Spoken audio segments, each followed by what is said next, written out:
சுயிதா வாங்க வாங்க வாங்க. இந்த சர்ப்ரைஸ் செய்தால் அந்த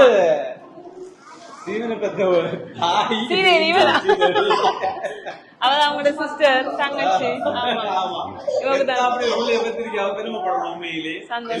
எனக்கு மட்டும் இல்ல எல்லா உறவுக்கும் பார்த்து பார்த்து கடமை செய்வாரு. தெரிஞ்ச உறவுக்கு தெரியாம உறவுக்கு உட்பட எல்லாரும் யாரு உதவி என்று கேட்டா கூட அந்த ஸ்போர்ட்ல முடிவெடுத்து அந்த உறவுகள், அதாவது நாங்க கரங்கொடுப்போம் அமைப்புன்னு சொல்லி ஒரு அமைப்பு உருவாக்கணும். நாங்க வெளியேறிக்கக்குள்ள ஏதாச்சும் ஒரு உயிர் எங்கேயாச்சும் உறவு சாப்பாடு கஷ்டத்துல இருக்கணும்னா முதலாவது நிதி உதவியை வழங்கி அந்த உறவுக்கு வந்து உணவளிக்கிறதுலயோ அந்த உயிரை பாதுகாக்கிறதுல முன்னோடிய இந்த தம்பி இருப்பார். உண்மையிலே அதனாச்சு அவரை பெற்றதுக்கு உண்மையிலே இந்த தாய்க்கு நன்றி சொல்ல. உண்மையிலே ஆண்டவன் நிறைய காலம் சந்தோஷமாக இந்த குறையும் இல்லாம அவற்ற குடும்பமும் அந்தியும் தங்கச்சி பிள்ளைகள் எல்லாரும் அவரை சுத்தி இருக்கிற உறவுகள்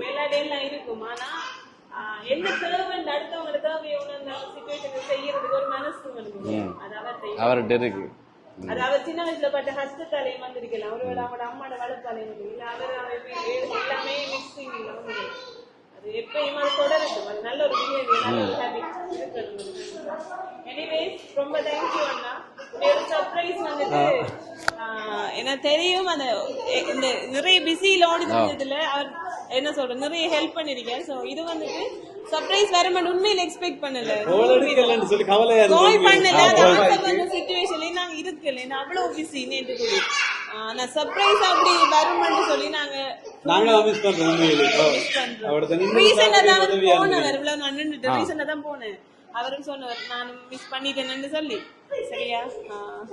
உண்மையில சர்ப்ரைஸ் தான். தேங்க்யூ. உங்களோட சர்ப்ரைஸ் வேற? என்னுடைய சர்ப்ரைஸ் டெலிவரி பேர் உங்களில் ஒருவன் சர்ப்ரைஸ். உங்களில் ஒருவன் சர்ப்ரைஸ் டெலிவரி. சரி, இந்த சர்ப்ரைஸ ரூபண்ணா செய்த இந்த சர்ப்ரைஸ உங்களில் ஒருவன் சர்ப்ரைஸ் டீம்ல இருந்து செய்ததுக்கு ரொம்ப தேங்க்யூ. அவங்களோட சர்வீஸும் தொடரணும், நம்மளோட பிள்ளைகள் வளரணும். கண்டிப்பா இதை விட இன்னும் பெட்டரா நீங்க இன்னும் ட்ரை பண்ணி மத்த எல்லாரையும் சந்தோஷப்படுத்தணும். அதுக்கு எங்கள ஜொலி சர்ப்ரைஸ் ஆர்வா எங்களோட வாழ்த்துக்களை தெரிவிச்சுக்கோங்க. Okay, thank you. இது நீங்க இப்ப அவர் என்ன வைஜே என்று சொல்றீங்க? சரி, ஓகே. இந்த சர்ப்ரைஸ் செய்த வைஜே ரூபண்ணனுக்கு ரொம்பவே நன்றி. சரி, அப்ப சின்ன பிள்ளைகள் தான் மிக்கியோட கரைச்சல் படுத்திருக்கிறாங்க. இப்ப டான்ஸ் ஆடும். சரியா மிக்கி?